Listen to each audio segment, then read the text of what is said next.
El reloj marca las 6:33 minutos, estamos de vuelta con más de Primera Página y es momento de revisar lo que acontece en el mundo con lo más destacado en materia internacional. Todo el foco está puesto sobre la Asamblea General de la ONU que comenzó este martes en Nueva York.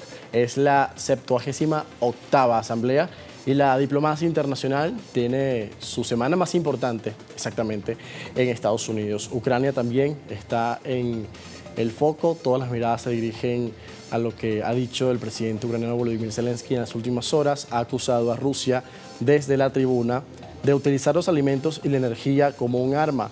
Esta posición de Kiev ha sido respaldada por el presidente estadounidense Joe Biden, mientras que países como Brasil han abogado por una solución pacífica y mediada al conflicto. El presidente ucraniano Volodymyr Zelensky acaparó el martes la tribuna de Naciones Unidas. Durante su primera intervención en persona ante la Asamblea General, el mandatario acusó a Rusia de perpetrar un genocidio por la deportación de niños ucranianos a ese país y de usar los alimentos y la energía como arma.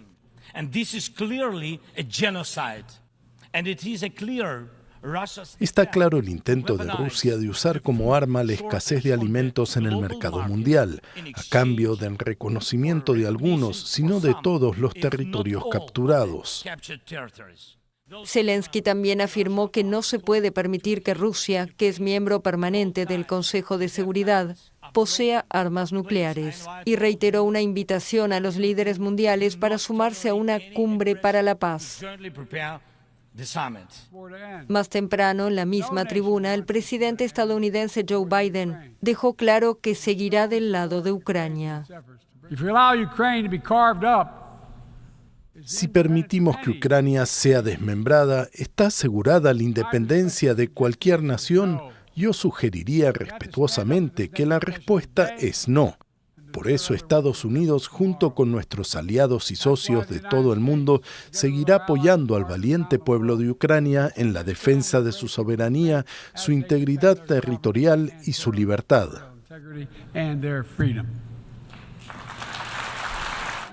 Ucrania siempre ha encontrado gran respaldo en la Asamblea General, pero en un mundo fragmentado y acosado por los conflictos y las crisis, muchos países en desarrollo quieren pasar página de la guerra en ese país y abogan por una paz negociada. Uno de ellos fue el presidente brasileño Luiz Inácio Lula da Silva.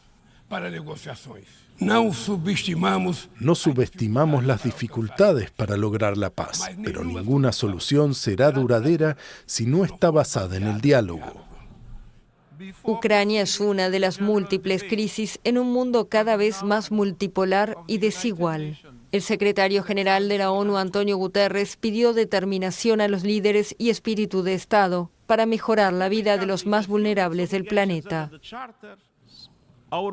Nuestro mundo se está trastornando, aumentan las tensiones geopolíticas, los retos mundiales crecen y parecemos incapaces de unirnos para responder. Enfrentamos un sinfín de amenazas existenciales, desde la crisis climática a las tecnologías disruptivas, y lo hacemos en un momento de transición caótica.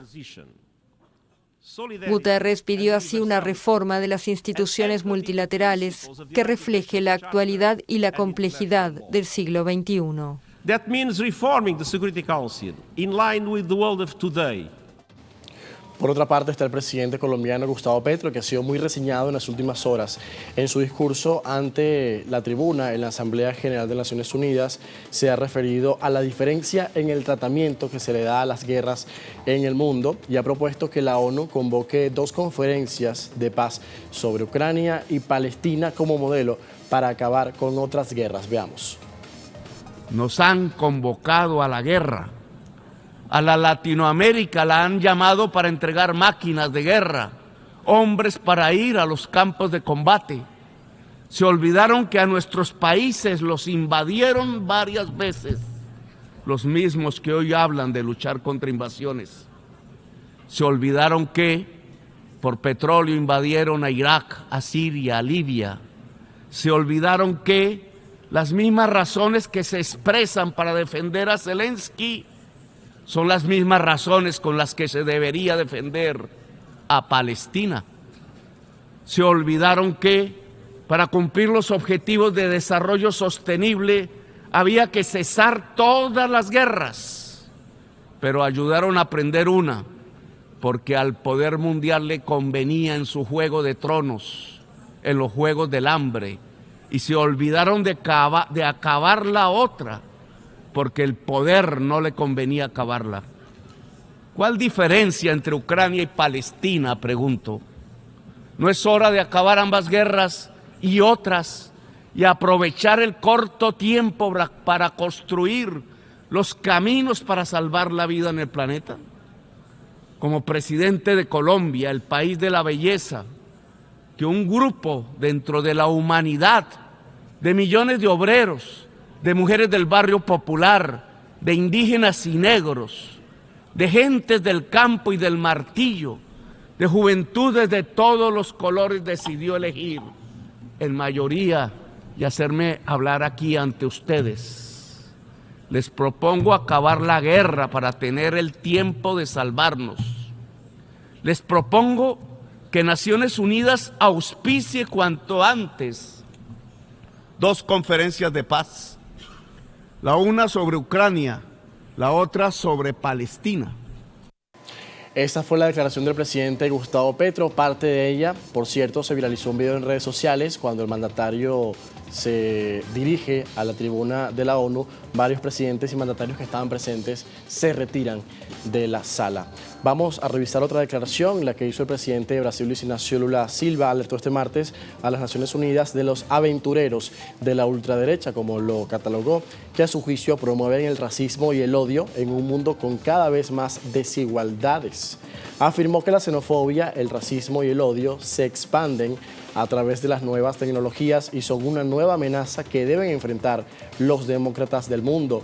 Por otra parte, Lula da Silva volvió a condenar en la Asamblea General de la ONU el embargo que Estados Unidos mantiene sobre Cuba y alertó sobre la posibilidad de un golpe en Guatemala. Otra declaración de este martes fue la de Alberto Fernández, presidente de Argentina. Ha reclamado al Fondo Monetario Internacional que deje de aplicar sobretasas de interés a países endeudados. El Fondo Monetario Internacional no puede subir sus intereses cada vez que la Reserva Federal Americana sube sus tasas para contener la inflación de su país. No puede hacerlo, pero lo hace. Y en ese contexto, resulta vergonzoso que aún hoy apliquen sobrecargos a muchos países a los que ya se les vuelve insoportable cargar la mochila de la deuda externa. Argentina tomó un préstamo del FMI en 2018 durante el gobierno del liberal Mauricio Macri por 57.000 millones de dólares. Pero al asumir, el presidente Fernández renunció a los desembolsos pendientes y renegoció en 2021 los 44.000 millones recibidos. Según cálculos de Buenos Aires, la tasa básica de 4,033% que aplica el FMI se eleva en el caso argentino a 8,033% por diversas penalidades y sobrecargos financieros. Irónicamente, el Fondo Monetario Internacional financia a Ucrania en medio de la guerra y en medio de esa guerra le aplica sobrecargos a los intereses que le cobran. ¡Qué disparate! Por otro lado, Fernández exhortó de nuevo a Irán a que coopere en la investigación del atentado terrorista contra el Centro Judeo Argentino, AMIA, que dejó 85 muertos y 300 heridos en 1994. Y exhortó a Estados Unidos a terminar con el bloqueo económico a Cuba y las sanciones aplicadas a Venezuela. También denunció que las Islas Malvinas forman parte del territorio argentino, pero afirmó que están ocupadas ilegalmente por el Reino Unido. De la República. Y en otra mirada de la Asamblea, El Salvador pasó de ser la capital del crimen mundial a ser el país más seguro de América Latina con su guerra contra las pandillas. Así lo dijo este martes el presidente Nayib Bukele desde la tribuna de la Asamblea General de la ONU. Hoy, a 4 años de nuestro gobierno, nadie se atreve ni siquiera a negar que por primera vez en nuestros 202 años de historia, el país más pequeño del continente ha dado los primeros grandes pasos para lograr su sueño de grandeza. En muy poco tiempo, El Salvador pasó de ser la capital mundial de los homicidios, pasó de literalmente ser el país más peligroso del mundo a ser el país más seguro de América Latina. Ya no es una promesa, es una realidad que están viviendo los salvadoreños. Y cualquier extranjero puede ir a comprobar por sí mismo. Por eso, muchos en el mundo están pendientes de lo que ocurre en nuestro país, sobre todo en Latinoamérica, pero también en Estados Unidos y en otras partes. Ven lo que sucede en El Salvador y se preguntan por qué no puede pasar lo mismo en nuestros países. La respuesta es clara y es sencilla. Deben tomar sus propias decisiones.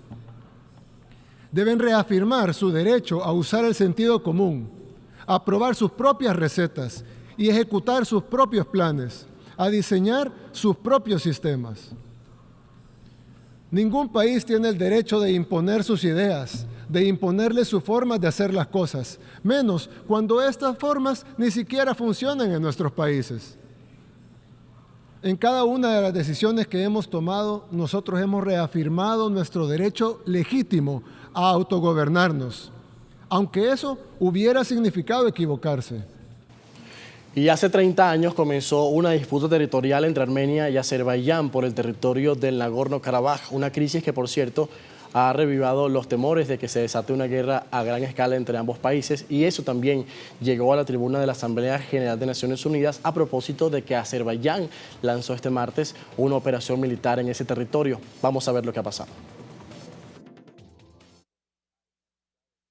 Azerbaiyán lanzó el martes una nueva operación militar en Nagorno-Karabaj, en disputa desde hace 3 décadas. El gobierno azerbaiyano pide la retirada total e incondicional de su rival armenio de este enclave montañoso del Cáucaso. Más de una veintena de personas han muerto del lado armenio, incluidos 2 civiles, mientras que en las filas azerbaiyanas otro civil falleció.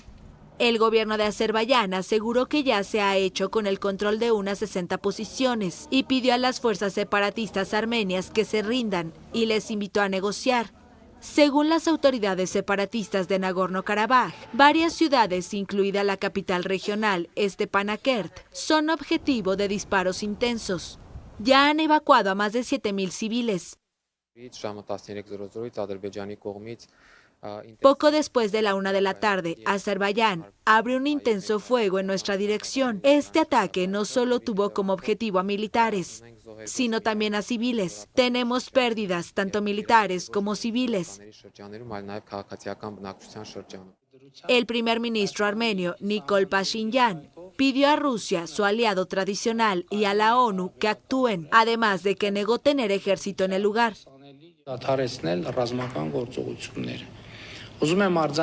Quiero dejar claro que Armenia no está involucrado en una operación militar.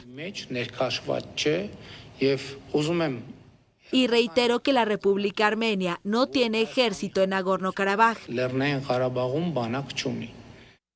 Azerbaiyán dijo que había informado a Rusia y a Turquía de sus operaciones en el enclave. Moscú llamó a respetar el acuerdo diplomático, pero Turquía expresó su apoyo a esta operación militar. Apoyamos las medidas tomadas por Azerbaiyán, con quien actuamos juntos bajo el lema de una nación, 2 estados, para defender su integridad territorial. En 2020, el conflicto anterior terminó con una derrota militar de Armenia, que tuvo que ceder territorios en Nagorno-Karabaj y sus alrededores a Azerbaiyán.